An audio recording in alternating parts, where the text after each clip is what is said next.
श्री सुब्रह्मण्य दंडकम्। श्री पार्वतीपुत्र मां पाहि वल्लीस त्वत्पादपङ्केज सेवातरोऽहम्।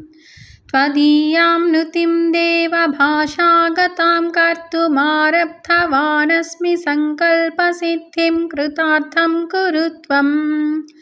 भजे त्वां सदानन्दरूपं महानन्ददातारमाद्यं परेशं कलत्रोल्लसत्पार्श्वयुग्मम्। वरेण्यं विरूपाक्षपुत्रं सुराराध्यमीशं रवीन्द्वग्निनेत्रं द्विषड्बाहुसंशोभितम्। नारदागस्त्य कण्वात्रिजाबालिवाल्मीकिव्यासादिसङ्कीर्ततं देवराट्पुत्रिकालिङ्गिताङ्गं वियह्वाहिनीनन्दनं।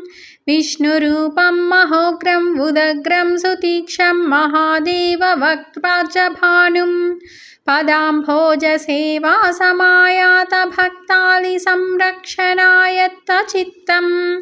उमा सर्वगङ्गाग्निषट्कृत्तिका विष्णुब्रह्मेन्द्रदिक्पालसम्पूतसद्यत्ननिर्वर्तितोत्कृष्टसुश्रितपोयज्ञ संलब्धरूपं मयूराधिरूढं भवाम्भोधिपोतं गुहं वारिजाक्षं गुरुं सर्वरूपं नतानां शरण्यं बुधानां वरेण्यं सुविज्ञानवेद्यं परं पारहीनं पराशक्तिपुत्रं जगज्जालनिर्माणसम्पालनाहार्यकारम्।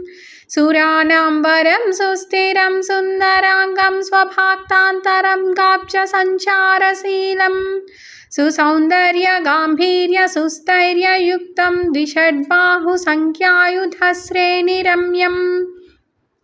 महान्तं महापापदावाग्निमेघम् अमोघं प्रसन्नम् अचिन्त्यप्रभावं सुपूजासुतृप्तं नमल्लोककल्पम् अखण्डस्वरूपं सुतेजोमयं दिव्यदेहं भवद्वान्तनासाय सूर्यं। दरोन्मीलिताम्भोजनेत्रं सुरानीकसम्पूजितं लोकशस्तं सुहस्ताद्रुतानीकशस्त्रं निरालम्बमाभासमात्रं। सिकामध्यवासं परं धाममाद्यन्तहीनं समस्तागहारं सदानन्ददं सर्वसम्पत्प्रदं सर्वरोगापहं भक्तकार्यार्थसम्पादकं शक्तिहस्तं सुतारुण्यलावण्यकारुण्यरूपं सहस्रार्कसङ्काशसौवर्णहारालिसंशोभितं। षण्मुखं कुण्डलानां विराजत्सुकान्त्यं चित्तेर्कण्डभागैः सुसम्भोतं भक्तपालं भवानीसुतं देवमीशं कृपावारिकल्लोलभास्वत्कटाक्षं भजे सर्वपुत्रं भजे कार्तिकेयं भजे पार्वतेयं भजे पापनाशं भजे बाहुलेयं भजे साधुपालं भजे सर्परूपं भजे भक्तिलभ्यं भजे रत्नभूषं भजे तारकारिन्दरस्मेरवक्त्रं शिखिस्तं सुरूपं कठिन्यस्तहस्तं कुमारं भजेऽहं महादेव।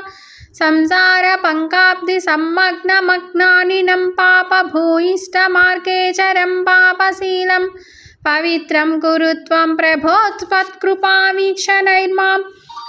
प्रसीद प्रसीद प्रपन्नार्तिहाराय संसिद्ध मां पाहि वल्लीस श्रीदेवसेनेश तुभ्यं नमो देव। देवेश सर्वेश सर्वात्मकं सर्वरूपं परं त्वां भजेऽहं भजेऽहं भजेऽहम्। इति श्री षण्मुखदण्डकं सम्पूर्णम्।